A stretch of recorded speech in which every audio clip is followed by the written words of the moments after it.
दोस्तों नमस्कार। आज की अपनी इस ऑनलाइन क्लास में आप सभी लोगों का दोस्तों स्वागत है और हार्दिक अभिनंदन है। दोस्तों मैं सीनियर सेकेंडरी जो लेवल है उसकी यूनिट चली हुई थी वेक्टर्स, और वेक्टर्स में अपन ने कुछ डिस्कशन कर लिया था। वेक्टर की डेफिनेशन, टाइप्स ऑफ वेक्टर्स थे, ट्राइंगल लॉ और सदिशों को जोड़ने का चतुर्भुज नियम अपन ने डिस्कस कर लिया था। आज अपन कुछ इंपॉर्टेंट्स पॉइंट्स हैं उनको डिस्कस करते हुए आगे अपन देखें इसको। तो कुछ इंपॉर्टेंट पॉइंट्स हैं दोस्तों, इंपॉर्टेंट पॉइंट्स। सबसे पहले बात अपन करें नंबर 1 कि सदिशों का जो योग है वो क्रम विनिमय नियम का पालन करता है। क्रम विनिमय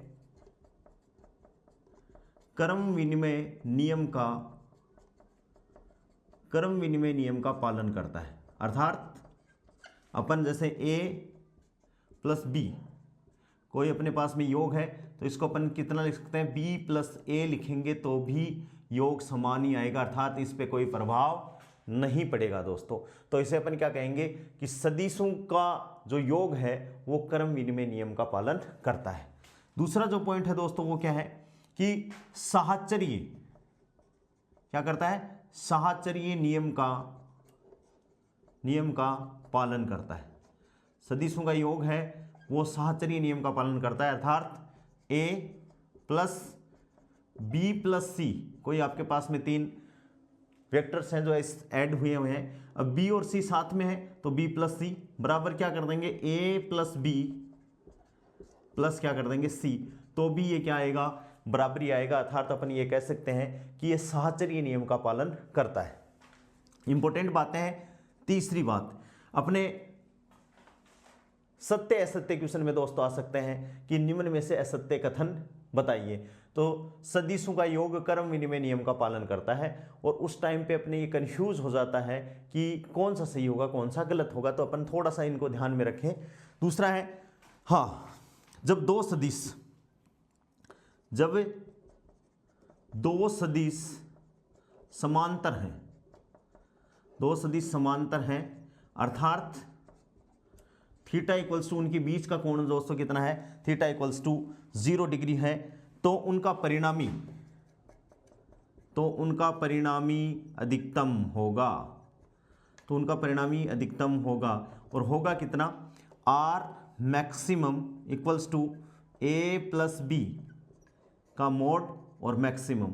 और कैसे अपन निकालें, तो a square plus B square plus 2ab cos 0 डिग्री, और कोस 0 डिग्री इक्वल्स टू कितना हो गया दोस्तों, 1 हो गया। Implies that R maximum equals to a plus B maximum बराबर ये हो गया a square plus B square plus 2ab cos 0 equals to 1 हो गया। और ये under the root a plus B का होल स्क्वायर क्या हो गया, a प्लस बी का होल स्क्वायर, और इक्वल्स टू क्या हो गया, a प्लस बी। इसको अपन खोलेंगे तो क्या हो गया, a प्लस बी। तो यहाँ से एक नियम बन गया कि R मैक्सिमम, दो समांतर हैं दो सदिश, तो मैक्सिमम इक्वल्स टू कितना हो गया, a प्लस बी। और इसको अपन मोड के हिसाब से लिखें दोस्तों, तो a प्लस बी ये मोड में है, मैक्सिमम इक्वल्स टू अपन क्या लिख सकते हैं, mode a plus mode b। यानी दो सदिशों का जो मोड है वो अलग अलग सदिशों के मोड के योग के क्या होगा, बराबर होगा।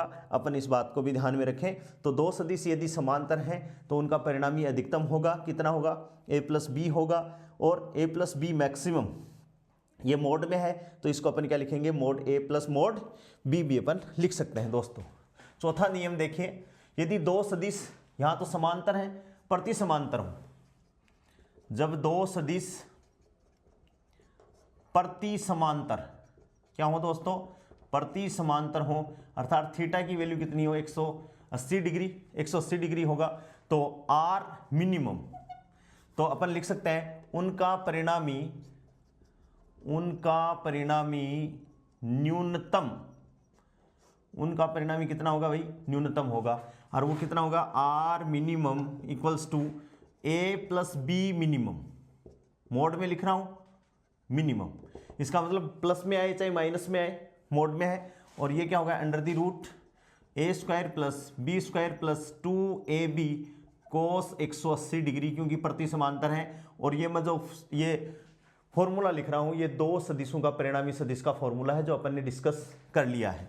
इक्वल्स टू बात करें अपन तो a plus B minimum equals to दोस्तों क्या आ गया, a माइनस बी का होल स्क्वायर। ये रूट यहाँ से कटेगा तो a माइनस बी। और इसमें भी अपन को ये ध्यान रखना है कि बड़े में से छोटे को घटाना है। जैसे b बड़ा है तो a घट जाएगा और a बड़ा है तो b घट जाएगा, अपन को ये ध्यान रखें।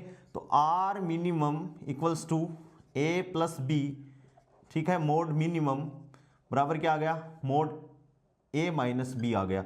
और इसको अपन लिखें तो a प्लस बी मिनिमम बराबर mod a minus mod b। अपन ये भी इसको लिख सकते हैं, इस बात को अपन को ध्यान में रखना है। ठीक है दोस्तों, अब देखो पांचवा पॉइंट क्या है। पांचवा पॉइंट ये है कि असमान परिमाण के दो सदिशों का योग, असमान परिमाण के दो सदिशों का योग, दो सदिशों का योग, दो सदिशों का योग कभी कभी शून्य नहीं हो सकता, कभी शून्य नहीं हो सकता है। असमान परिमाण के दो सदिशों का योग कभी भी शून्य नहीं हो सकता, कभी भी शून्य नहीं हो सकता, इस बात को अपन ध्यान रखेंगे। नेक्स्ट छठा जो इंपॉर्टेंट पॉइंट है दोस्तों वो क्या है, असमान, यदि सदिश असमान परिमाण के हों, यदि सदिश असमान परिमाण के हों, यदि सदिश क्या हो, असमान परिमाण के हों, तो परिणामी सदिश के शून्य होने के लिए है, तो परिणामी सदिश के शून्य होने के लिए कम से कम या न्यूनतम, कम से कम या न्यूनतम एक बात रखो, तीन सदिश क्या होने चाहिए, तीन सदिश समतलीय होने चाहिए, तीन सदिश समतलीय होने चाहिए। यदि असमान परिमाण के हों, यदि सदिश असमान परिमाण के हों, इसमें कितने सदिश हैं इसके बारे में बात नहीं कही है, तो उनका परिणामी सदिश के शून्य होने के लिए न्यूनतम या कम से कम तीन सदिश क्या होने चाहिए दोस्तों, समतलीय होने चाहिए। ये अपन को बात ध्यान में रखनी है। सातवीं बात क्या है, इंपॉर्टेंट बात यह है कि यदि दो सदिश समान परिमाण के हों तो उनका परिणामी सदिश उनके अर्धभाजक अपन बोल सकते हैं या कोण अर्धक पर होता है। जैसे कैसे अपन बात करें, समान परिमाण के हों तो ये जैसे a है और ये कोई b है, दोनों समान परिमाण के हों तो इनका जो परिणामी है दोस्तों वो कहाँ होगा, यहाँ पर होगा। और ये क्या हो जाएगा, इनका परिणामी r इक्वल्स टू सदिश a प्लस b होगा। और यहाँ से ये कोण, यदि पूरा कोण थीटा है तो ये थीटा बाई 2 होगा और ये थीटा बाई b क्या होगा, 2 होगा। वैसे अपन को ये ध्यान में रखना है कि इनका परिमाण यानी a सदिश बराबर सदिश b, ठीक है। तो अल्फा बराबर क्या होगा दोस्तों, बीटा होगा। अल्फा है वो इसका परिणामी से बनाया हुआ कोण, यहाँ ये तो अल्फा है, अल्फा बराबर कितना है, थीटा बटे 2। और यहाँ भी बीटा बराबर क्या है, थीटा बटे 2। यानी यदि दो सदिश समान परिमाण के हों तो उनका परिणामी दोनों सदिशों के उनके मध्य जो कोण है उसके अर्धक में होगा। जैसे मान लो दोनों के बीच में 60 डिग्री का कोण है तो परिणामी सदिश कहाँ होगा, 30 डिग्री पे होगा दोस्तों। और यदि इसी में अपन बात करें, यदि mode A greater than mode B है, दोनों क्या है इसका, तो बीटा इज ग्रेटर देन क्या होगा, अल्फा होगा। बीटा इज ग्रेटर देन क्या होगा, अल्फा होगा। अर्थात जिसका परिमाण कम है उससे दूर होगा वो कोण बड़ा होगा। जैसे कैसे अपन बात करें, ये तो है कोण A, ये तो है वेक्टर A और ये वेक्टर क्या है दोस्तों, वेक्टर B, ये वेक्टर है A, ठीक है। तो परिणामी किधर होगा, इधर होगा, A की तरफ जिसका परिमाण ज्यादा है उसकी तरफ झुका हुआ होगा और ये क्या है अल्फा, और ये कोण क्या है दोस्तों बीटा। तो बीटा की वैल्यू क्या होगी अल्फा से ज़्यादा होगी, और यहाँ आर बराबर क्या है ए प्लस बी। इस बात को अपन ध्यान में रखेंगे। जब यदि दोनों का परिमाण बराबर है तो परिणामी सदिश दोनों सदिशों के अर्धक या समद्विभाजक पर होगा। कहाँ पर होगा? अर्धकोण पे होगा। ठीक है, यानी थीटा अपन डायरेक्टली थीटा इक्वल्स टू कितना लिख सकते हैं 30 डिग्री लिख सकते हैं। और यदि ए का परिमाण बी से ज़्यादा है तो जिसका परिमाण ज़्यादा है उसकी तरफ कोण छोटा होगा, यानी परिणामी सदिश जो बड़ा है परिमाण में बड़ा है उसकी तरफ झुका हुआ होगा, और वो कोण की वैल्यू क्या हो जाएगी छोटी हो जाएगी, और जो विपरीत जो कोण है उसकी वैल्यू क्या हो जाएगी बड़ी हो जाएगी। ये अपन को पूछ सकता है दोस्तों। अब देखो नेक्स्ट अपन बात करें, नेक्स्ट 8 नंबर पॉइंट की अपन बात करें। इंपॉर्टेंट बातें हैं जो, क्योंकि टॉपिक बहुत इजी है, लेकिन कई बार क्या होता है कि इजी में ही समस्या हो जाती है कि अपन छोटी छोटी बातों को ध्यान में नहीं देते और क्वेश्चन गलत हो जाता है। दोस्तों देखिए 8वां पॉइंट क्या है, यदि दो सदिश जिनका परिमाण क्या हो समान हो, अर्थात अपन मान लें दो सदिश ए कोई सदिश है और बी कोई दूसरा सदिश है, और इन दोनों का परिमाण समान है, और अपन ने मान लिया छोटा ए। दोनों का परिमाण समान है और उनके मध्य अपन ने मान लिया कि उनके मध्य कोण कितना है, सॉरी दोनों का परिमाण ए है, उनके मध्य अपन को क्या निकालना है कोण निकालना है थीटा। तो अपन निकालें, तो देखो क्या है हो तो उनके मध्य का कोण थीटा हो माना, तथा उनके मध्य का कोण थीटा हो तो परिणामी सदिश आर इक्वल्स टू, अपन जानते हैं ए स्क्वायर दो सदिशों का परिणामी सदिश A square plus B square plus 2ab cos theta. दोस्तों परिमाण बराबर है तो A square plus 2a square cos theta under the root बराबर कितना हो जाएगा 2a square plus 2a square cos theta. 2a square common ले लिया तो कितना आ गया भाई 2a स्क्वायर अपन कॉमन ले लेंगे इसके अंदर से ही, तो ये क्या हो जाएगा 1 प्लस कोस थीटा। और 1 प्लस कोस थीटा को अपन क्या लिख सकते हैं, अपन बहुत बार ये फॉर्मूला पढ़ चुके हैं, इसको अपन दोस्तों लिख सकते हैं 2 कोस स्क्वायर थीटा बटे 2। क्या लिख सकते हैं 2 कोस स्क्वायर थीटा बटे 2। तो यहाँ से देखो 2 बाहर आ गया रूट में, एक ए बाहर आ गया दोस्तों, और कोस की आधी घात, तो क्या हो जाएगा दोनों का परिणामी क्या हो जाएगा 2a कोस थीटा बाई 2।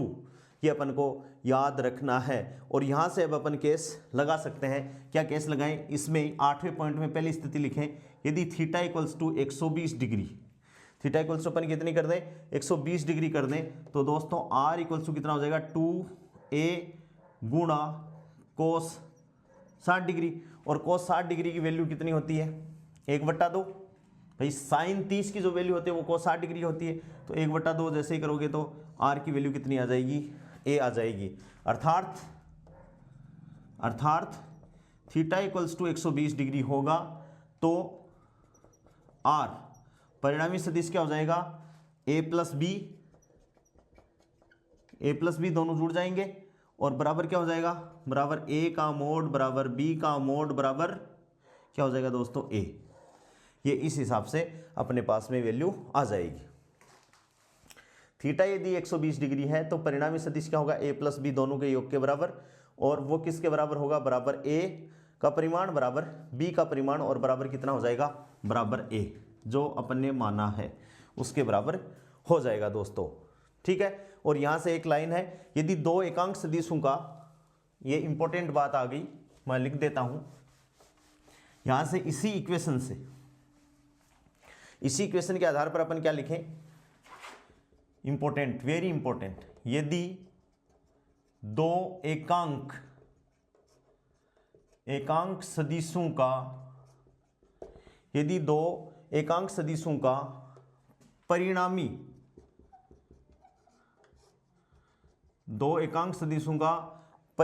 सदिश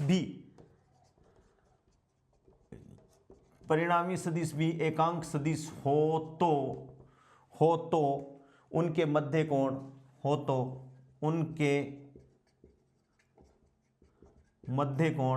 थीटा इक्वल्स टू कितना होगा 120 डिग्री होगा। इंपॉर्टेंट बात हो गई।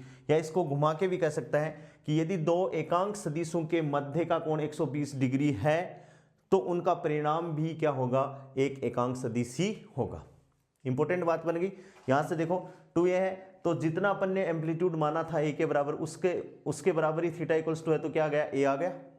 तो ये दोनों यदि एकांक मानेंगे तो ये 1 हो गया।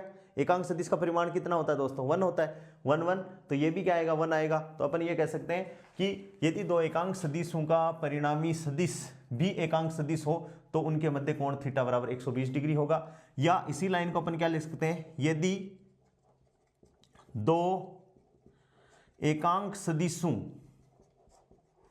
के मध्य कोण थीटा बराबर 120 डिग्री हो है तो उनका परिणामी भी क्या होगा, एक एकांक सदिश होगा। उनका परिणामी भी एक एकांक सदिश होगा। उनका परिणामी भी क्या होगा दोस्तों, एक एकांक सदिश होगा। इस हिसाब से अपन ने 8 इंपॉर्टेंट पॉइंट्स को वेक्टर्स के बारे में डिस्कस किए हैं। ये सारे पॉइंट्स दोस्तों अपन को आते हैं, लेकिन फिर भी मैंने आपको बता दिए हैं कि इस हिसाब से अपने डायरेक्ट क्वेश्चन आए। कई बार क्वेश्चन क्या होता है, अपना पढ़ा हुआ आ जाता है दोस्तों, तो अपन को टाइम न के बराबर लगता है, और टाइम परीक्षा में यदि अपन बचाते हैं तो वो अपने लिए बहुत अच्छी बात है, क्योंकि वैसे टाइम अपन को मिल ही नहीं पाता। तो ये सारी चीज़ें इसलिए अपन ने डिस्कस की हैं। अब देखिए अपन आगे चलते हैं।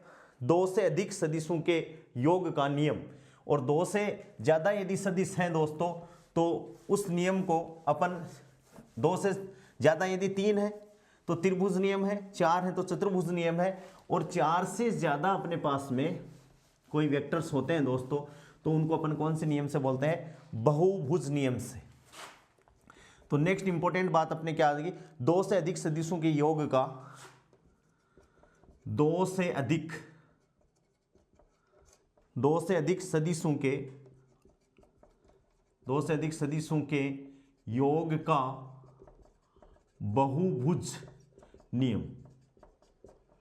2 से अधिक सदिशों के योग का बहुभुज नियम है। जैसे अपने पास में कोई सदिश दे रखे हैं अपन दोस्तों, जैसे ये a सदिश दे रखा है, ऐसे ही अपन को b सदिश दे रखा है, ठीक है, और ऐसे ही अपन को c सदिश दे रखा है ऐसे, और अपन को क्या दे रखा है, d सदिश दे रखा है।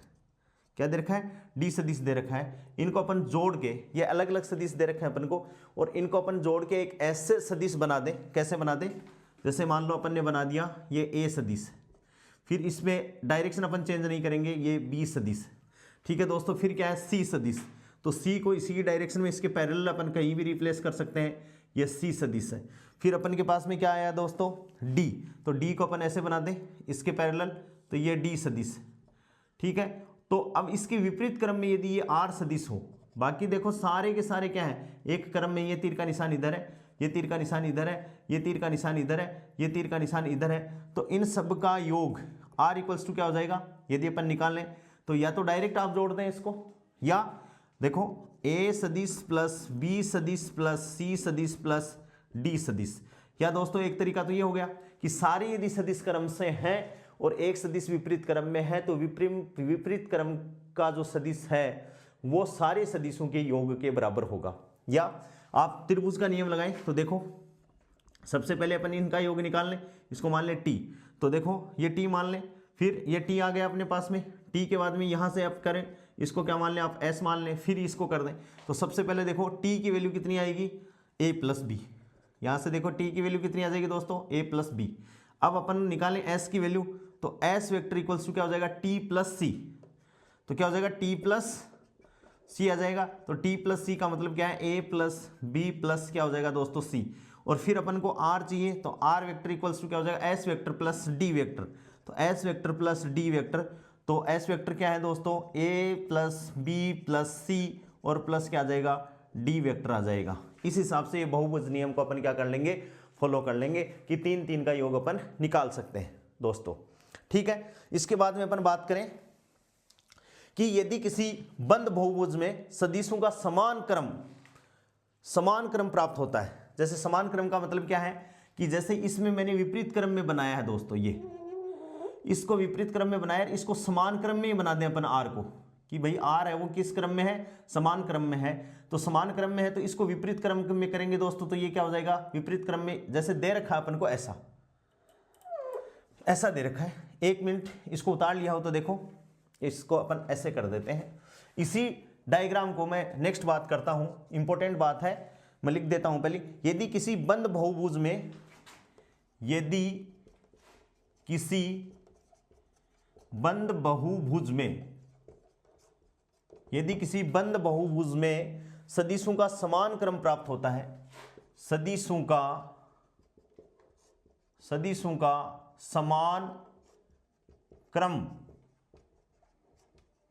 क्रम प्राप्त होता है, सदिशों का समान क्रम प्राप्त होता है तो उनका परिणामी सदिश होता है, तो उनका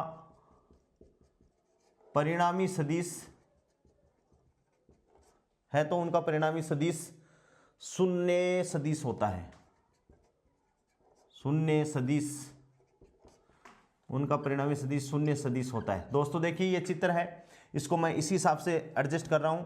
ए की डायरेक्शन में है, ठीक है, बी की डायरेक्शन में है, बी की डायरेक्शन में है, सी को मैंने ऐसे बना दिया, सी की डायरेक्शन में है, डी की डायरेक्शन में है दोस्तों। अब आर को तो मैंने विपरीत क्रम में डिनोट किया है, जैसे ये विपरीत क्रम में है, लेकिन अब मैं दोस्तों देखो ध्यान से, बहुत ध्यान से अपन को देखना है कि ये जो आर है इसको मैं इसी क्रम में डिनोट कर रहा हूं दोस्तों, ये आर मैंने माना, ठीक है। अब अपन को त्रिभुज नियम लगाना है, इसमें त्रिभुज नियम लगाना है दोस्तों। तो आर को मैं क्या कर सकता हूं, विपरीत क्रम में कर सकता हूं, ऐसे कि जैसे ही मैंने आर को विपरीत क्रम में कर दिया तो डायरेक्शन चेंज हो गई, तो दोस्तों ये क्या हो गया, माइनस आर हो गया। भाई इधर इस डायरेक्शन में मैंने माना है कि ये आर है, तो इसके विपरीत क्रम में ये क्या हो गया दोस्तों, माइनस आर हो गया। अब इसमें अपन त्रिभुज नियम लगाएं, त्रिभुज नियम लगाएं तो यही नियम देखो, यहां से नियम लगाएं तो ये क्या हो जाएगा, minus R vector equals to क्या हो जाएगा, A vector plus B vector plus C vector plus D vector. भाई ये आर के बराबर है, इसकी जगह में क्या हो गया, ये माइनस आर है, और सारी इस आर को भी किधर पक्षांतरण कर लो, इधर पक्षांतरण कर लो, तो A plus B plus C plus D plus क्या हो गया दोस्तों, आर इक्वल्स टू क्या हो गया, 0।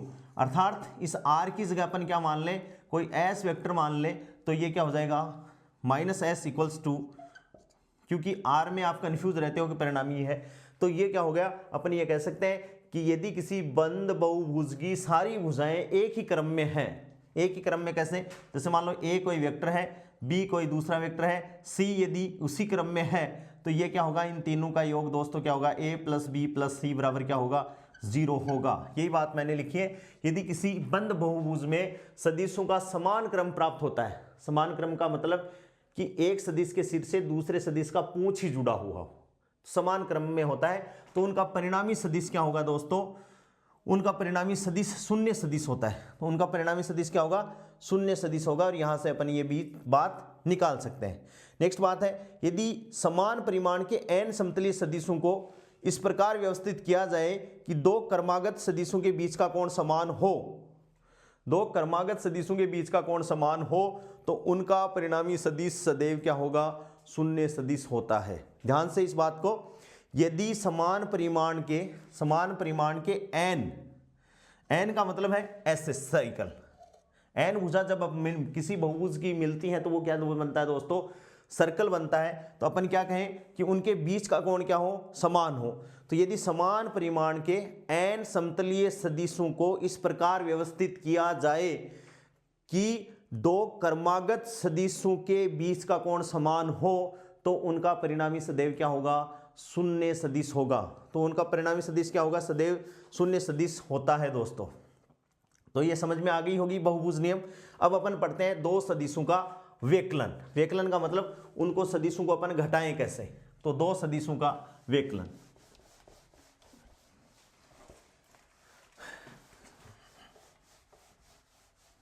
दो सदिशों का वेकलन। नेक्स्ट जो बातें अपन कर रहे हैं, दो सदिशों का वेकलन। वेकलन का मतलब है दोस्तों सब्ट्रैक्शन, बाकी। अब कोई कहते कि सर सब्ट्रैक्शन तो हमारे सिलेबस में नहीं है। सब्ट्रैक्शन सिलेबस में नहीं है दोस्तों, एडिशन तो सिलेबस में है ना, तो इसको अपन ऐड ही करेंगे। देखिए ध्यान से कि बस डायग्राम से ही समझ में आ जाएगी बातें। ये कोई ए वेक्टर है और ये दोस्तों ये क्या है, कोई बी वेक्टर है। ए वेक्टर है और ये क्या है, बी वेक्टर है, और इन दोनों के बीच का कोण क्या है दोस्तों, थीटा है। ठीक है, अपन व्यकलन कर रहे हैं, बाकी कर रहे हैं, तो बाकी में तो अपन को क्या लाना है, बाकी को लाना है भाई। तो दोस्तों इसके बराबर ही मैं एक वेक्टर बना देता हूं, इसके डायरेक्शन मैंने अपोजिट कर दी और इसका परिमाण उतना ही है, तो इसको मैं लिख सकता हूं माइनस बी वेक्टर। क्या लिख सकता हूं, माइनस बी वेक्टर, क्योंकि इसकी डायरेक्शन है वो इधर है, तो ये प्लस बी वेक्टर है और मैंने इतने ही परिमाण का एक वेक्टर इसके अपोजिट डायरेक्शन में कर दिया, तो वो क्या हो गया दोस्तों, माइनस बी वेक्टर।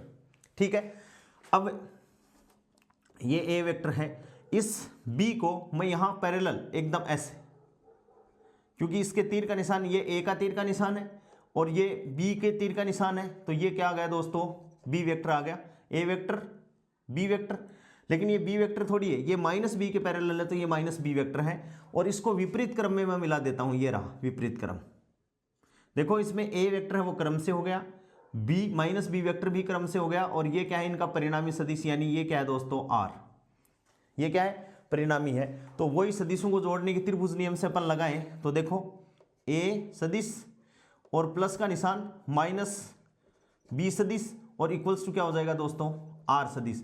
दो सदिश क्रम से है, और ये इसका जो परिणामी सदिश का ये कोण है ए का, उस कोण को अपन ने क्या मान लिया दोस्तों, अल्फा। ये कोण क्या हो गया, थीटा हो गया।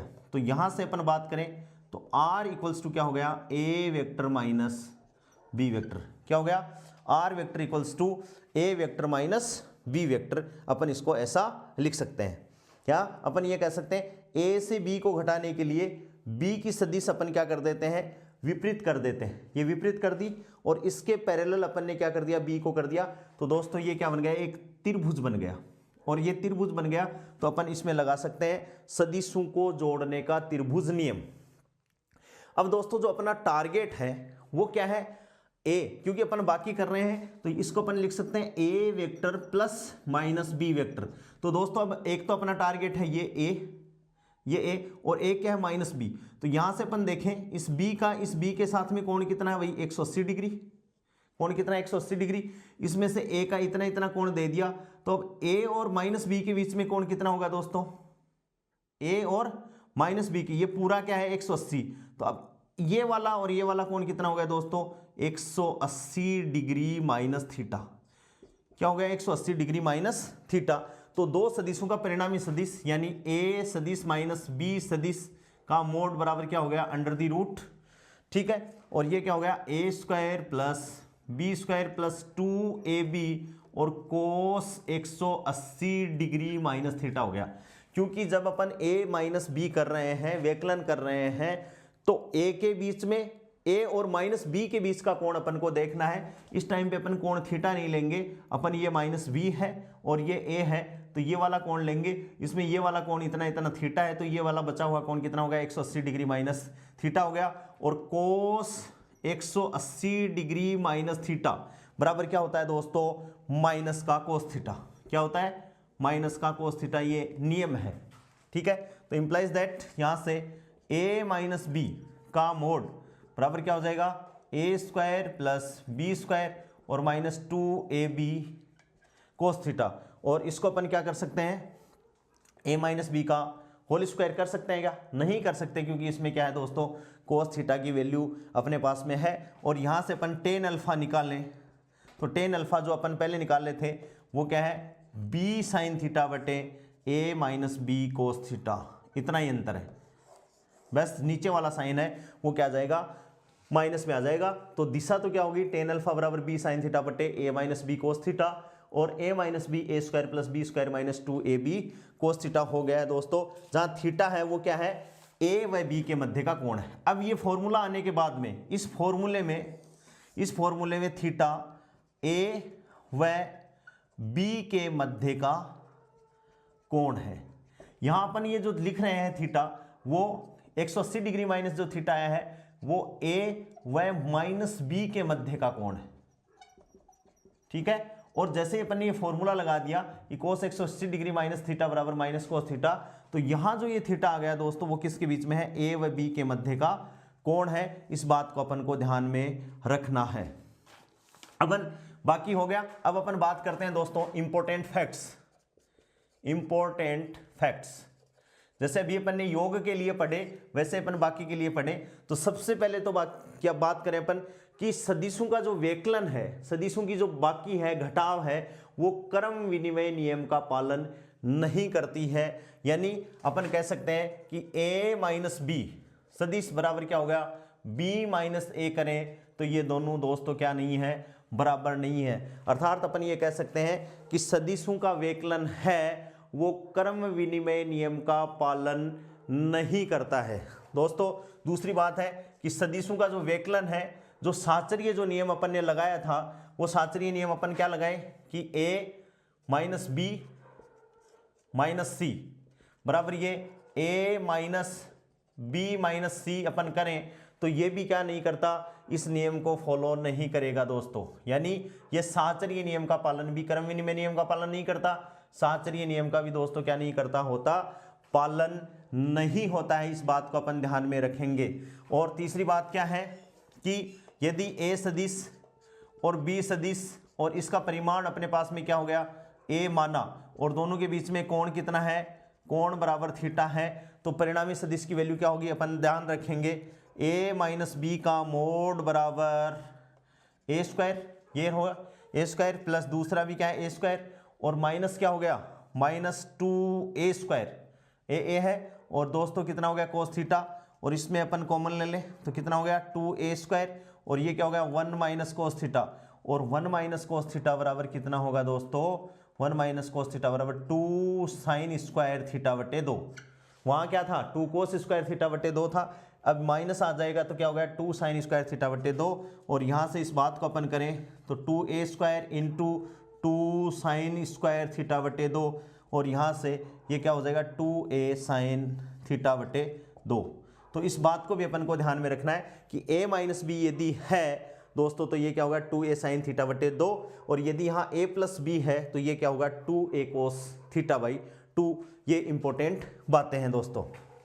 अब इसमें अपन बात करें यदि थीटा इक्वल्स टू 60 डिग्री हो, इसमें लगाते हैं अपन थीटा इक्वल्स टू 60 डिग्री हो, यदि अपन को ये याद है तो थीटा इक्वल्स टू 60 डिग्री पर समान परिमाण के है तो r क्या आ जाएगा a माइनस बी की वैल्यू क्या आ जाएगी, थीटा इक्वल्स टू 60 डिग्री है तो 2a गुणा साइन 30 डिग्री, और साइन 30 डिग्री इक्वल्स टू कितना आ जाएगा a आ जाएगा। और थीटा इक्वल्स टू 60 डिग्री हो गया तो a minus B equals to कितना हो जाएगा a मोड a बराबर मोड b, और बराबर कितना हो जाएगा a हो जाएगा। तो व्यकलन में एक थीटा इक्वल्स टू 60 डिग्री होगा तो दोनों सदिश क्या होंगे, एक दूसरे के बराबर हो जाएंगे। और यहाँ से अपन एक वो डेफिनेशन जो यहाँ अपन लिख सकते हैं कि यदि दो एकांक सदिशों का अंतर एक अन्य एकांक सदिश है, यदि दो एकांक सदिशों का अंतर एक अन्य एकांक सदिश है तो उन एकांक सदिशों के मध्य का कोण कितना होगा, 60 डिग्री होगा।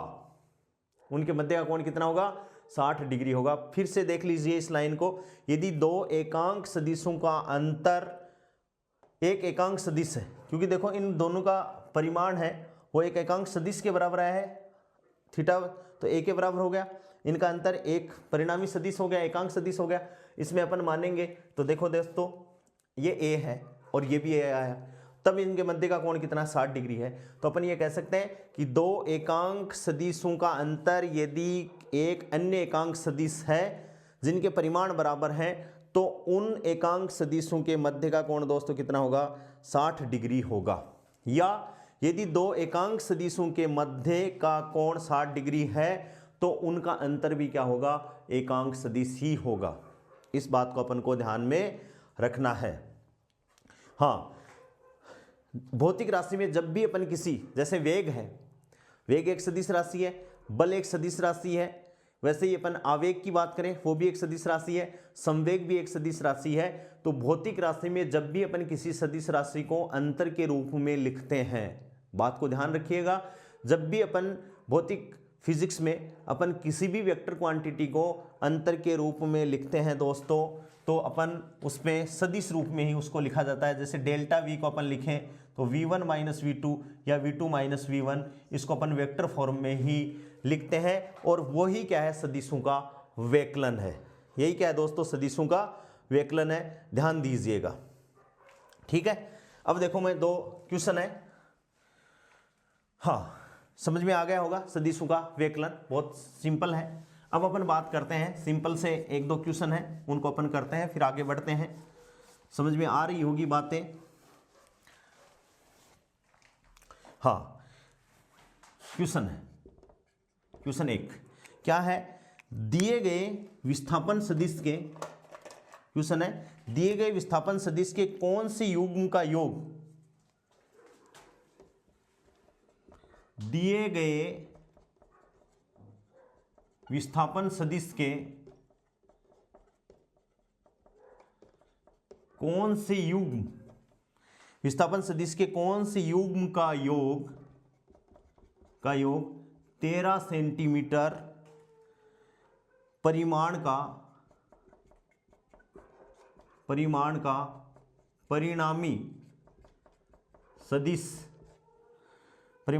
परिणामी सदिश नहीं दे सकता, नहीं दे सकता है। क्या नहीं कर सकता, नहीं दे सकता है। तो सबसे पहले देखो बात है 4 सेंटीमीटर 16 सेंटीमीटर, ऑप्शन बी अच्छा क्वेश्चन है, 20 सेंटीमीटर 7 सेंटीमीटर, ऑप्शन सी है 1 सेंटीमीटर 15 सेंटीमीटर, और ऑप्शन डी है 6 सेंटीमीटर और 8 सेंटीमीटर। तो इसके लिए दोस्तों क्या है, दो सदिशों ए तथा बी का परिणामी सॉल्यूशन। तो जब अपन सब्ट्रैक्शन करते हैं परिणामी आर है, तो या तो ये क्या हो ए प्लस बी भाई, और ये हो तो आर क्या हो ए माइनस बी। बस ये क्राइटेरिया है। यदि ये क्राइटेरिया कोई भी वेक्टर सेटिस्फाइड नहीं करेगा वो इसको नहीं देगा। तो अपन बात करें, इसको अपन ए माने, इसको अपन क्या मान लें बी माने, ए बी ठीक है, और ए और बी। तो देखो यहाँ से ए बी है तो जो बड़ा है उसमें से घटा देंगे अपन, तो ये कितना हुआ, इनका परिणामी लें अपन पहले, तो कौन सी भाई, इनका परिणामी 13 है तो 13 हो गया, ये तो आ गया 13 ठीक है। अब 13 से a प्लस बी, तो a प्लस बी करेंगे तो ये हो गया 20 ठीक है, और इनको माइनस में करेंगे तो 16 में से 4 गए, कितना हो गया 12 बड़ा है और 13 है वो 20 से छोटा है, यानी ये देगा, ये क्राइटेरिया वो फुलफिल कर रहा है। कौन सा नहीं दे सकता, ये बात अपन को पूछिए। तो पहला नंबर तो देगा, करेक्ट है। दूसरी की बात करें तो 20 और 7 है, 20 में से 7 गए दोस्तों 13, यानी ये 13 के बराबर है, और 20 और 7 27, ये 27 से छोटा है, यानी ये भी देगा। तीसरी अपन बात करें तो 1 सेंटीमीटर और 15 सेंटीमीटर है, तो 1 और 15 में अंतर आएगा तो 14, ये 13 हो गया, और दोनों का अंतर क्या है 16 सेंटीमीटर। तो दोस्तों देखिए ध्यान से कि 14 है वो 13 से बड़ा ही होगा, छोटा नहीं हो सकता। तो ये यहाँ पर क्या हो गया, कॉन्ट्राडिक्शन हो गया। फिर अगले की बात करें तो अंतर कितना आ गया दोस्तों, छठे में देखो अंतर तो है 2, जो 13 से कम है, और योग है वो क्या है 14 है। तो इसका मतलब ये हो गया कि इसमें तीसरा जो युग्म है वो इस क्राइटेरिया को फुलफिल नहीं करेगा दोस्तों, इसको अपन को याद रखना है। ऐसे क्वेश्चन यदि अपनी एग्जाम में आते हैं, क्योंकि अपना 11वीं 12वीं का लेवल अपन देखें दोस्तों, तो 11वीं 12वीं का ये लेवल नहीं है, 11वीं 12वीं की क्लास की बुक में ये क्वेश्चन नहीं है, तो अपने गलती होने के चांसेस रहेंगे, क्योंकि अपन इसको पढ़ ही नहीं रहे हैं। दूसरा क्वेश्चन देखो, वेरी मोस्ट इंपॉर्टेंट, ठीक है। दूसरा क्वेश्चन क्या है, यदि दूसरा भी अच्छा है, a प्लस बी का मोड बराबर क्या है दोस्तों, a माइनस बी का मोड, a माइनस बी है, तब a तथा b के मध्य का कोण ज्ञात कीजिए। तब a व b के मध्य का कोण ज्ञात कीजिए। क्या करना है, a व b के मध्य का कोण ज्ञात करना है दोस्तों। तो a प्लस बी बराबर क्या है, a माइनस बी है। a प्लस बी बराबर क्या है, a माइनस बी, और इसमें भी क्या लगा हुआ है, कैप लगा हुआ है। कैप लगते ही अपन क्या समझ गए कि भाई ये क्या है, यूनिट वेक्टर है, कैप लगे हुए हैं। तो अब देखो इधर implies a cap plus b cap बराबर a cap minus b cap. अपन को पता है कि एकांक सदिश हो परिमाण रूप में जितनी भी एकांक सदिश है उनका परिमाण एक होता है और उनकी दिशा केवल होती है। यानी अपन जानते हैं कि एकांक सदिश केवल और केवल दिशा को बताने के काम में आती है, इसके अलावा एकांक सदिश का कोई यूटिलाइजेशन नहीं है। तो इसके अपन बात करें तो देखो एक कैप का स्क्वायर, ए कैप का स्क्वायर एक लाइन में लिख देता हूं, प्लस बी कैप का square plus 2 A cap B cap और cos थीटा, ठीक है, बराबर। ये तो हो गया प्लस वाला, माइनस वाला अंडर दी रूट क्या हो गया ए कैप का स्क्वायर प्लस बी कैप का स्क्वायर और ये क्या हो गया -2 A cap B cap cos theta, ठीक है भाई। और एकांक सदिश का एक होता है तो इसमें अपन लिखें इंप्लाइज दैट 1 + 1 + 2 और ये क्या हो गया cos थीटा, ठीक है, बराबर 1 + 1 और -2 cos थीटा। एक तो प्लस cos थीटा, एक -2 cos थीटा। यहां से अपन देखें इंप्लाइज दैट 2 + 2 cos थीटा, ठीक है, अंडर द रूट और 2 - 2 cos थीटा। दोनों तरफ वर्क कर दें तो दोनों तरफ वर्क कर दिया दोस्तों, तो 2 + 2 cos थीटा बराबर 2 - 2 cos थीटा। 2 से 2 कैंसिल आउट हो जाएगा और इसको एक तरफ ले लो अपन, तो ये क्या हो गया 4 cos थीटा। 4 cos थीटा बराबर कितना हो गया दोस्तों 0, ठीक है। तो cos थीटा बराबर 4 का भाग देंगे तो 0 और cos की लाइन में इंप्लाइज दैट cos थीटा बराबर cos 90 डिग्री। cos 90 यानी cos 90 डिग्री बराबर 0 होता है तो cos 90 डिग्री अपन ने लिख लिया और implies that theta equals to कितना हो गया 90 डिग्री। कितना हो गया थीटा इक्वल्स टू कितना हो गया 90 डिग्री हो गया। तो ये अपन को दोनों के मध्य का कोण कितना है दोस्तों थीटा बराबर 90 डिग्री है।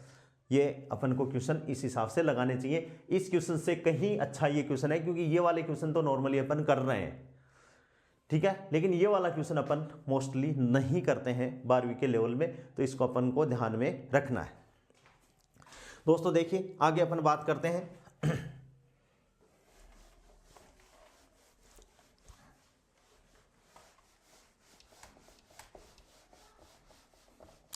दो सदिशों का वियोजन। सदिशों का वियोजन अपन करें 2D में करें और 3D में करें तो सदिशों को अपन किस हिसाब से कैसे कैसे लिख सकते हैं दोस्तों। तो सदिशों का लंबवत, नेक्स्ट है सदिशों का वियोजन। सदिशों का वियोजन या इसे अपन कह सकते हैं सदिश का लंबवत या समकोणिक घटकों में वियोजन। लंबवत घटकों में वियोजन। वियोजन का मतलब है तोड़ना, कि अपन इसको कैसे वियोजित करें। तो दोस्तों देखो ध्यान से कि ये y एक्सिस है, ये x एक्सिस है, ये y है, ये क्या है एक्सिस है और अपन कोई वेक्टर मान रहे हैं a, ये कोई a वेक्टर है दोस्तों। अब इस a को अपन देखें, a ये कोई पॉइंट मान लो, ये a कोई पॉइंट है और इस वेक्टर को मैं नाम दे देता हूं a वेक्टर, छोटा a वेक्टर, ठीक है। इस वेक्टर को अपन ध्यान से देखें तो ये वेक्टर है वो x एक्सिस के साथ में या क्षैतिज अक्ष के साथ में थीटा कोण बना रही है। कितना कोण बना रही है थीटा कोण बना रही है। इसको अपन इस a के यहाँ से परपेंडिकुलर डाल दिया और यहाँ से इसको परपेंडिकुलर अपन डाल दिए। इसको अपन घटकों में विभाजित करें दोस्तों तो a का x दिशा में घटक जिसको अपन बोलेंगे ax बराबर क्या हो जाएगा a cos थीटा। क्या हो जाएगा a cos थीटा। ये यदि इसको अपन अल्फा मान लें तो देखो ये क्या हो गया a cos अल्फा। और a को जैसे ही ऐसे में सीधा खड़ा कर दूं इसको परिमाण को तो थीटा इक्वल्स टू, जब cos का घटक ले रहे हैं दोस्तों तो अपन ऐसा मान सकते हैं कि ये जो वेक्टर है वो x अक्ष पे एकदम सुपर इम्पोज हो जाएगा और x अक्ष पे जब ये थीटा सुपर इम्पोज हो जाएगा तो थीटा की वैल्यू अपन क्या मान सकते हैं कि भाई अल्फा है वो धीरे धीरे कम होता हुआ, देखो a है वो यहाँ आएगा, पहले यहाँ आ जाएगा, यहाँ जाएगा, यहाँ जाएगा और इसके ऊपर आ जाएगा तो अल्फा बराबर 0। 0 का मतलब है कि वह एक्सिस सेम डायरेक्शन में हो जाएंगे, थीटा बराबर क्या हो जाएगा 0। तो जब अल्फा की वैल्यू जब 0 हो जाती है तो वो घटक तो होता है कोस का, और जब 90 डिग्री हो जाती है तो उसका घटक अपन क्या लेंगे साइन का। या अपन ऐसे भी समझ सकते हैं इसको कि एक नारियल का पेड़ है, इस पे अपन झूम गए तो ये एकदम छिद जाएगा तो वो घटक तो क्या आ जाएगा कोस का, और एकदम सीधा खड़ा कर देंगे तो वो घटक किसका आ जाएगा लंबवत घटक आ जाएगा 90 डिग्री का आ जाएगा। किसका आ जाएगा 90 डिग्री का घटक आ जाएगा दोस्तों। अब अपन बात करें दो तरीके से। तो ये जो घटक होगा दोस्तों वो क्या होगा, ए साइन अल्फा इक्वल्स टू क्या हो जाएगा, ए वाई। अब इसको और तरीके से अपन कैसे निकाल सकते हैं, देखो ध्यान से। वैसे अपन निकालें, फिजिक्स के हैं, अपन टीचर बनने जा रहे हैं, तो उसको अपन को ऐसे निकालना है कि ये कोई है, ए बिंदु है, यहाँ से अपन ने लंब डाला, ये कौन, अपन ने अल्फा लिया, अपन को ये डायरेक्शन निकालनी है, ये अपन को पता है ए। तो दोस्तों कर्ण अपन को पता है और आधार अपन को निकालना है, तो कोस थीटा बराबर लाल बट्टे कक्का से, लाल बट्टे कक्का से भी अपन निकाल सकते हैं कि कोस थीटा बराबर क्या हुआ, आधार बट्टे दोस्तों क्या है, कर्ण, आधार बट्टे कर्ण, तो आधार ए एक्स है, तो कोस थीटा बराबर आधार को अपन ने मान लिया ए एक्स, कर्ण कितना ए है, तो ए एक्स बराबर क्या हो गया, ए कोस अल्फा, क्या हो गया, ए एक्स बराबर क्या हो गया, ए कोस अल्फा हो गया।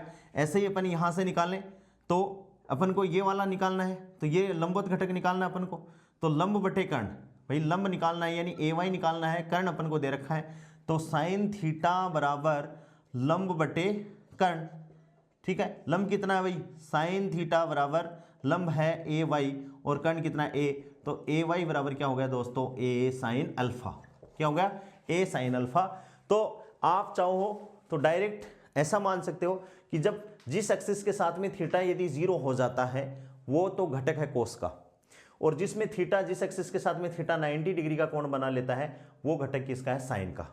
फिर से देखिए ध्यान से, इस ए को यदि मैं नीचे झुकाऊंगा दोस्तों, ठीक है, और अल्फा किससे बना हुआ कोण है, अल्फा इस एक्सिस से बना हुआ कोण है, ये वाला कोण अल्फा है, तो इसको मैं झुकाऊंगा तो अल्फा की वैल्यू धीरे धीरे कम हो जाएगी, और जैसे ही ये आ जाएगा तो अल्फा इक्वल्स टू कितना, 0, अल्फा इक्वल्स टू 0 होते ही ये घटक किसका है, ए कोस अल्फा। और जैसे इसको अपन सीधा खड़ा करेंगे, ऐसे सीधा खड़ा करेंगे, तो यहाँ से अल्फा है वो कितना है, 90 डिग्री का कोण बन जाएगा, तो ये घटक कौन सा हो जाएगा, साइन का। फिर से देखिए दोस्तों, यदि अल्फा अपन को ये दे दिया, भाई ऊर्ध्वाधर एक्सिस से अपन को अल्फा कोण दे दिया, तो अब इसमें वही बात लगनी है, क्योंकि अब जो अल्फा है वो ऊर्ध्वाधर एक्सिस से बना हुआ है, तो इसको ऊर्ध्वाधर एक्सिस की तरफ अपन करेंगे तो अल्फा की वैल्यू 0 हो जाएगी, उस टाइम में ये घटक क्या हो जाएगा, कोस का, और 90 डिग्री पे जब ये घटक कौन सा हो जाएगा, साइन का, ठीक है। तो घटक कोस का होगा या साइन का होगा, ये इस बात पर निर्भर कर रहा है कि कोण कौन सी एक्सिस से बना हुआ है। तो देखिए मैं इतनी बात को डिस्कस कर चुका हूं, अब देखिए डायरेक्ट अपन करते हैं इस बात को, सदिशों का वियोजन, सदिशों का वियोजन। तो दोस्तों देखिए डायग्राम बन गया ये, और ये कोई ए अपने पास में ए है, ए इसका परिमाण है, और यहाँ से अपन ने लंब डाल दिया, ये कौन है, अल्फा, तो ए एक्स बराबर क्या हो गया, ए कोस अल्फा, और ये घटक ये क्या हो गया, ये ए कोस अल्फा, और ये हो गया ए साइन अल्फा, क्या हो गया, ए साइन अल्फा हो गया अपने पास में। तो अब अपन ए लें, तो सदिशों को जोड़ने के त्रिभुज नियम से ये त्रिभुज हो गया, तो देखो ये ए प्लस ये बराबर कितना हो जाएगा, ए, तो ए को मैं लिखूं यहाँ से, तो ए बराबर क्या हो गया, इसको नाम दे दें ओ ए, ये बी, ए तो ऊपर वाला दे दिया, ओ ए बी, और इसको नाम दे दें अपन सी।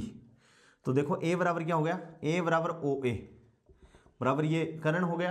अब इसको अपन जोड़ रहे हैं सदिशों को जोड़ने के त्रिभुज नियम से, तो O B vector plus B A vector, O B vector plus B A vector, या बी ए वेक्टर नहीं करें तो ओ सी वेक्टर कर दें, ओ सी वेक्टर कर दें, वही कौन ये है तो ये मान लें, और ये कितना होगा, ए साइन अल्फा होगा, ये समांतर है तो अपन इसको रिप्लेस कर सकते हैं, अपन को ये पता है, ठीक है। अब मैंने इसमें आपको कोस थीटा साइन थीटा वाला वो मैंने अलग से आप लोगों को बता दिया है, तो इसको अपन ओ ए को क्या लिख सकते हैं दोस्तों, ए को अपन लिखें तो ए को घटक रूप में ए X I cap plus A Y J cap, या आप ऐसा मान लो कि भाई ए इक्वल्स टू मैंने लिख दिया A X vector plus A Y vector, और इसको दूसरा लिखने का तरीका है क्या है, A vector equals to, A vector अपन लिखें तो इसको अपन क्या लिख दें, A X I cap plus A Y J cap, implies that A vector equals to A X की वैल्यू कितनी है भाई, A cos alpha, A cos alpha I cap plus A sine alpha J cap, यदि 2 dimension में इसको लिखें।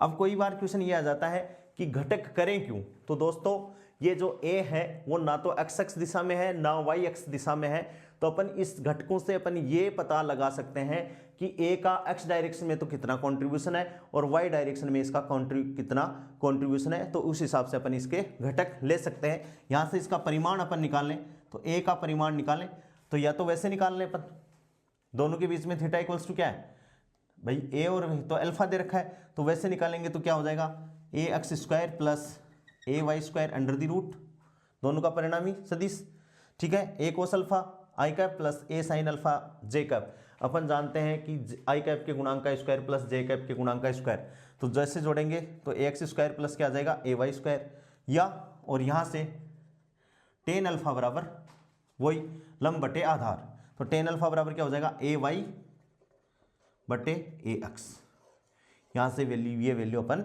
निकाल सकते हैं। तो इस बात को अपन को ध्यान में रखना है दोस्तों। ये जो है ये इसके आधार पर लिखा गया है कि आई कैप का गुणांक है ए एक्स स्क्वायर, जे कैप का गुणांक है ए वाई स्क्वायर, तो इसका परिणाम ये आ गया। और टेन अल्फा बराबर ये लंब में है, ये आधार में है, तो टेन अल्फा बराबर लंब बटे आधार, ए से ए कट गया, या आप ये लिख सकते हो ए वाई अपॉन ए एक्स, ठीक है। क्योंकि इसको ए वाई अपॉन ए एक्स लिखना जरूरी है, यदि कोण ये इस अल्फा से ये कोण अल्फा बनेगा तो ये सारी की सारी वैल्यू दोस्तों क्या हो जाएंगी, अलग अलग हो जाएंगी। क्या हो जाएंगी, अलग अलग हो जाएंगी। और ये कौन सा है, ये 2D में है, किसमें विभाजन है, 2D में है। जैसे अपन 3D की बात करें दोस्तों, जैसे मैं बनाऊं 3D की अपन बात करते हैं, ठीक है। 3D की बात अपन करें तो देखो ऐसे,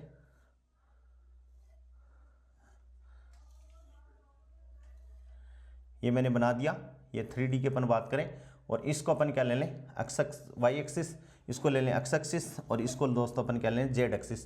ये मूल बिंदु ओ हो गया अपने पास में, और यहाँ से अपन ने इसको मिला दिया, ये कोई वेक्टर, ये ए बिंदु हो गया और ये ए हो गया, ठीक है। अब इसके जो पैरेलल जितने भी चीज़ें हैं वो सारी की सारी बातें क्या आ जाएंगी, इसमें आपको वेक्टर अपन को बनाने हैं। ये एक्स है, ये ओ है, ये वाई है दोस्तों, और ये क्या है जेड, ठीक है, ठीक है। तो अब देखो ये है, तो ये y के समांतर है तो ए वाई, ये x के समांतर है तो यहाँ अपन वेक्टर लगा के ए एक्स, और जो z के समांतर है, ये z के समांतर है, z के है तो इसको अपन क्या कहेंगे ए जेड। तीनों घटक अपन ने ले लिए, और यहाँ से इसको नोमेनक्लेचर अपन कर दें तो ए ई, ये क्या हो गया बी, ठीक है, और ये सी पॉइंट्स है वो ओ, और ये क्या हो गया डी, और यहाँ से इसको मिला दें अपन, यहाँ से इसको अपन ने मिला दिया दोस्तों, तो ये 3 डायमेंशन में हो गया। कौन से में हो गया, 3D में हो गया। तो अपन ऐसे ही माने कि ए को अपन 3 डायमेंशन में कैसे लिखेंगे, वही अपन घटक अपन निकालेंगे, ठीक है। तो ए को 3 डायमेंशन में क्या लिख सकते हैं, ए X I cap plus A Y J cap plus A Z के कैप, और वही अपन निकाल लें, ये हो गया, ठीक है। और ऐसे इनका परिमाण अपन लिखें तो ए का परिमाण बराबर अपन ने लिखा है वही आ जाएगा A X square plus A Y square plus क्या हो जाएगा ए जेड स्क्वायर, ठीक है। और अब अपन को एक चीज़ वेरी इंपॉर्टेंट जो ध्यान में रखनी है कि ये यहाँ से तो 3D तो अपने समझ में नहीं आ रहा, तो अपन इसका करें क्या, तो अपन इसको क्या करें, इसको मैं मिटा रहा हूँ 2D को, तो इसके लिए अपन एक 2D डायग्राम बनाएं और उससे समझेंगे वास्तव में बात है क्या। तो देखो अपन 2D डायग्राम बनाएं, ये लो, ये x है, ये y है, और ये z है, ठीक है, और ये अपना पॉइंट है a, ये वाला पॉइंट है a, ठीक है। इस पॉइंट a का ध्यान से ये ax है, ये ay है, और इस डायरेक्शन में ये क्या है दोस्तों az है। इसका इससे जो कोण बना हुआ है दोस्तों वो है अल्फा, y से जो कोण बना हुआ है वो बीटा, और इसका इससे जो कोण बना हुआ है वो गामा है। z से बना हुआ कोण गामा है, x से बना हुआ कोण अल्फा है, और y से बना हुआ कोण दोस्तों क्या है बीटा है। तो इसमें अपन लिखें, क्या लिखें कि कोस अल्फा, तो कोस अल्फा बराबर क्या हो जाएगा ए एक्स बटे ए, यानी ए एक्स बराबर क्या हो जाएगा ए कोस अल्फा, ठीक है।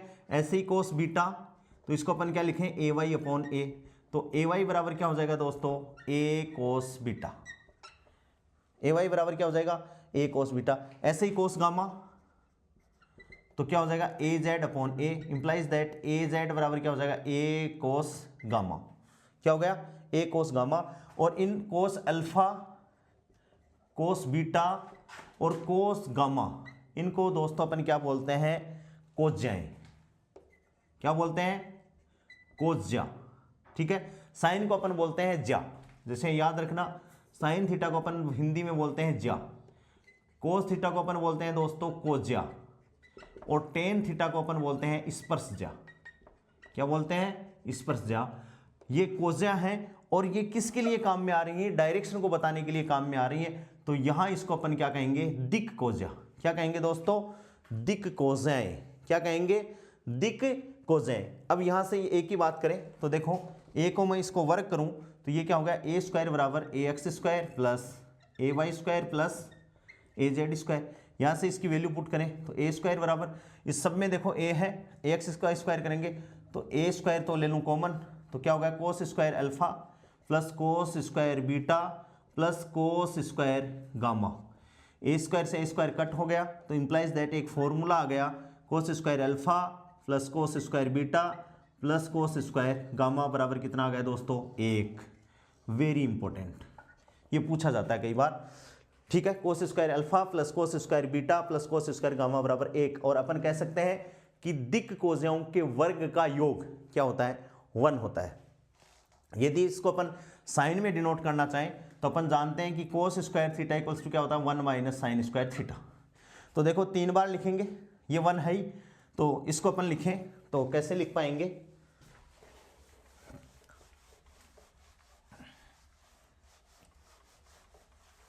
इसको अपन लिखें, कोस स्क्वायर अल्फा को अपन क्या लिख सकते हैं, 1 माइनस साइन स्क्वायर अल्फा।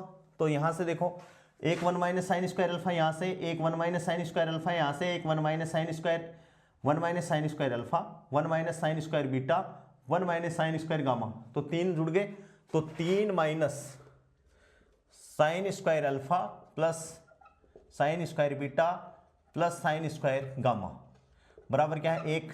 और ये साइन वाला ये तो ले जाओ इधर, ये ले जाओ इधर, तो implies that sine square alpha plus sine square beta plus sine square gamma बराबर कितना होगा, ये 2 हो जाएगा। और इनमें से यदि क्वेश्चन आए तो ये तो कोज्याओं के वर्ग का योग कितना होता है, 1। और दिक्, ये क्या है, ज्या, ज्या के वर्गों का योग ये कितना होता है, 2। यदि अपन ने सही से इसको ध्यान में नहीं दिया तो ये क्वेश्चन अपने गलत होने के चांसेस दोस्तों हो जाते हैं। इस बात का अपन को ध्यान में रखना है। हाँ, अब कुछ इंपॉर्टेंट बातें और उसके बाद में अपन न्यूमेरिकल करेंगे कल नई क्लास में। कुछ इंपॉर्टेंट बातें क्या हैं, इसको अपन ने ध्यान रख लिया। नंबर 1, पहला इंपॉर्टेंट पॉइंट है कि किसी सदिश को अनंत घटकों में वियोजित किया जा सकता है। किसी सदिश को अनंत घटकों में वियोजित किया जा सकता है। और दोस्तों ये उसी पे बेस्ड है जैसे अपन न्यूक्लियर फिजिक्स में पढ़ते हैं कि अपन ने यूरेनियम 235 पे न्यूट्रॉन की बौछार की तो हमेशा बेरियम और क्रिप्टॉन ही बनेगा क्या, तो उसके भी जो रिएक्शन है उसके भी अनंत मोड संभव है। बेरियम क्रिप्टॉन बन सकता है, 2 न्यूट्रॉन निकल गए, फिर बेरियम क्रिप्टॉन बन सकता है, 3 न्यूट्रॉन निकल सकते हैं, तो मैनी मोड पॉसिबल। वैसे ही किसी सदिश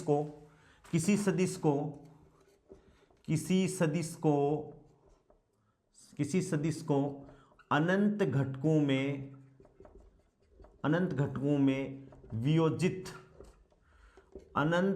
में वियोजित किया जा सकता है। किसी सदिश को अनंत घटकों में वियोजित किया जा सकता है। उदाहरण के लिए अपन बात करें, जैसे 10 आई कैप है तो I cap plus I cap plus I cap and so on, कितनी बार हो गया, 10 आई कैप है तो 10 बार, ठीक है। और मान लो 20 आई कैप है तो I cap plus I cap plus I cap, ये कितनी बार हो गया, 20 बार रिपीट कर दिया अपन, ठीक है।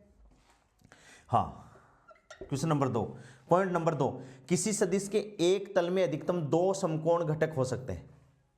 किसी सदिश के एक तल में 2 समकोण घटक हो सकते हैं, परंतु त्रिविम में अधिकतम 3 समकोणीय घटक हो सकते हैं। कि 2 डायमेंशन की अपन बात करें तो एक तल में अधिकतम 2 समकोणीय सदिश घटक हो सकते हैं, सदिश के 2 समकोणीय घटक हो सकते हैं। और त्रिविम में अपन बात करें तो 3 समकोणीय घटक हो सकते हैं। सदिश अक्षों की स्थिति पर निर्भर नहीं करता, परंतु सदिश के घटक अक्षों की स्थिति पर निर्भर करते हैं। बहुत इंपॉर्टेंट बात है। सदिश मैं लिख देता हूं, सदिश अक्षों की स्थिति पर निर्भर नहीं करता है, जबकि सदिशों के घटक अक्षों की स्थिति पर निर्भर करते हैं। अक्षों की स्थिति पर निर्भर करते हैं। किसी सदिश का उसके लंबवत दिशा में घटक, किसी सदिश का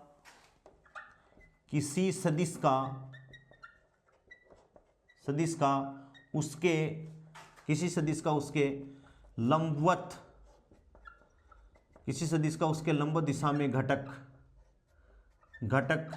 शून्य होता है। किसी सदिश का उसके लंबवत दिशा में घटक सदैव क्या होता है, शून्य होता है। इस बात का अपन ध्यान में रखेंगे दोस्तों, ठीक है। एक चीज़ मैं ये और क्लियर कर देता हूँ कि ये मान लो अपने पास में ये x है, ये y है, ये कोई सदिश है a, ठीक है। तो दोस्तों a का x अक्ष पे प्रोजेक्शन, तो a का x अक्ष डायरेक्शन में प्रोजेक्शन होगा a cos थीटा। प्रोजेक्शन का मतलब है a की x डायरेक्शन में छाया, तो वो क्या होगा, पूरा a cos थीटा अपन को निकालना पड़ेगा। ये आता है कि प्रोजेक्शन कितना है, a का x दिशा में घटक, तो a का x दिशा में घटक ax नहीं है, a cos थीटा है।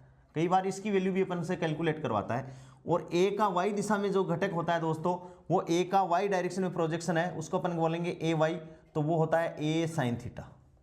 क्या होता है, a sin थीटा होता है। इस बात को अपन को ध्यान में रखना है। a का x डायरेक्शन में प्रोजेक्शन है a cos थीटा, और b का a का y डायरेक्शन में जो प्रोजेक्शन है वो है a sin थीटा। क्या है, a sin थीटा। अब देखिए अपन कुछ न्यूमेरिकल क्वेश्चन करते हैं जिससे अपन को और चीजें क्लियर हो जाएंगी। देखिए दोस्तों, एक दो न्यूमेरिकल आज के लिए, बाकी अपन नेक्स्ट क्लास में करेंगे। क्वेश्चन है एक, क्वेश्चन नंबर 3 आज का, 2 पहले बता दिया, एक तीसरा है। यदि p वेक्टर इक्वल्स टू, अपन को दे दिया 3i cap plus 4j cap, ठीक है, प्लस 12k कैप, तो p का परिमाण एवं दिक् कोजें ज्ञात कीजिए। तो p का परिमाण एवं दिक् कोजें ज्ञात करो। ठीक है दोस्तों, दिक् कोजा, कोजा का मतलब क्या है, कोस ज्ञात करना है, कोस गामा, कोस बीटा और कोस अल्फा। क्योंकि 3 डायरेक्शन है, इसका मतलब 3D की प्रॉब्लम है। तो p का परिमाण तो अपन को पता चल गया, under the root px² plus py square, px² plus py² plus pz², ठीक है भाई, implies under the root 9 plus 16 plus 144।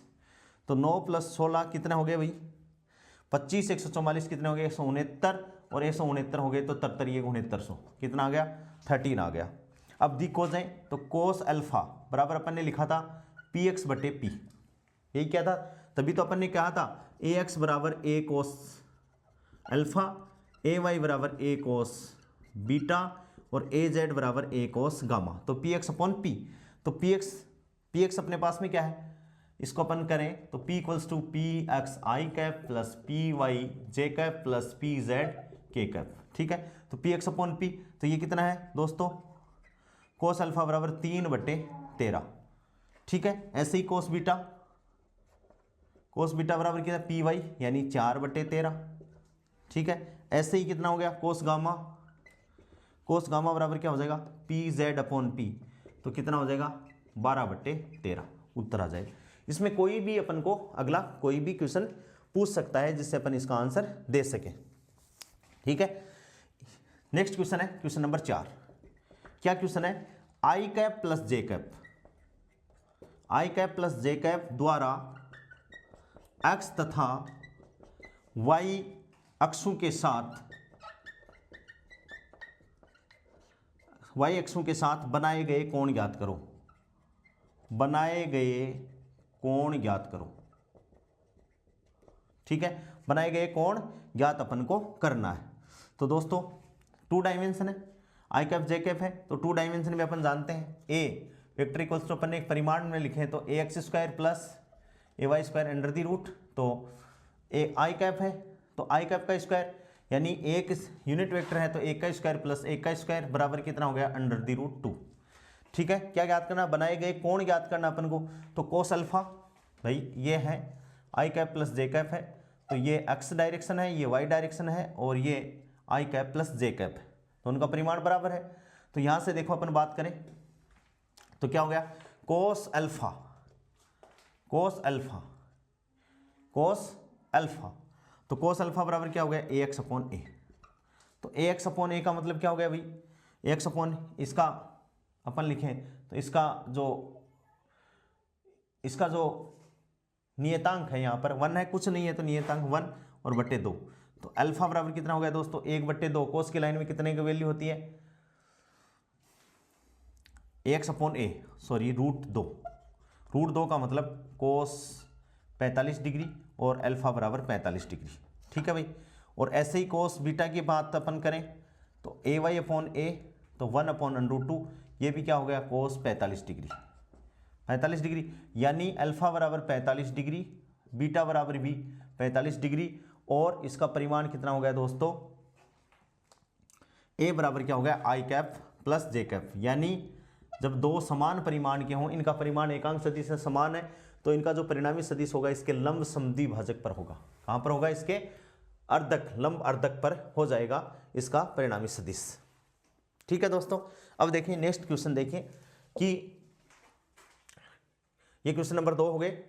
पांचवा क्वेश्चन देखो कि कोई सदिश अपन को दे रखा है और वो सदिश अपन को दे रखा है ए बराबर, सदिश ए बराबर दोस्तों दे रखा है आई कैप प्लस जे कैप प्लस के कैप, आई कैप प्लस जे कैप के कैप द्वारा एक्स वाई तथा जेड अक्षों से बनाए गए कोण ज्ञात करो। द्वारा एक्स कोमा वाई तथा जेड अक्षों के साथ बनाए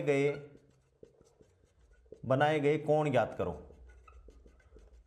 ठीक है दोस्तों, तो जैसे अपन ने ये क्वेश्चन नंबर 4 किया है सेम टू सेम वैसे ही ये क्वेश्चन है, तो मैं इसको मिटा देता हूं कि इसमें भी अपन को क्या करना है भाई, तीनों एकांक सदिश हैं। तो यहां पर अपन देखें बात ध्यान से, तो ए एक्स बराबर ए वाई बराबर ए जेड बराबर क्या है 1 है, इनका परिमाण क्या है 1 है। तो ए अभी अपन ने लिखा था ए का परिमाण बराबर क्या है, इसमें बड़े में लिखा है तो ए में ए का परिमाण बराबर क्या हो गया 1 का स्क्वायर प्लस 1 का स्क्वायर प्लस 1 का स्क्वायर और बराबर क्या हो गया √3। तो कोस अल्फा का मतलब है ए एक्स बटे ए, तो ए का एक्स 1/√3 कितना आ गया दोस्तों 1/√3।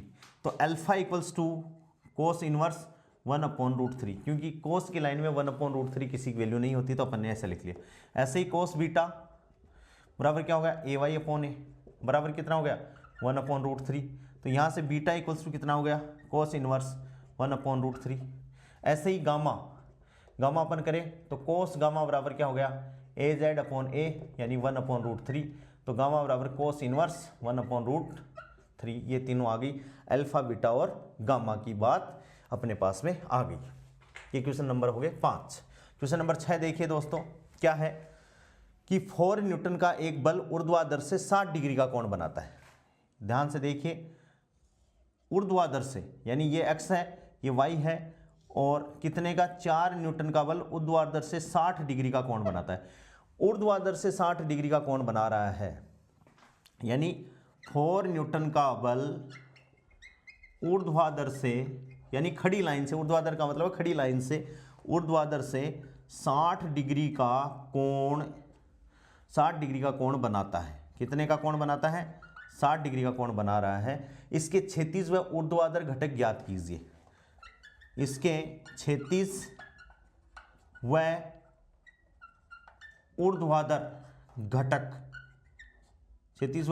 घटक ज्ञात कीजिए। क्या दोस्तों, क्षैतिज व ऊर्ध्वाधर घटक अपन को ज्ञात करने।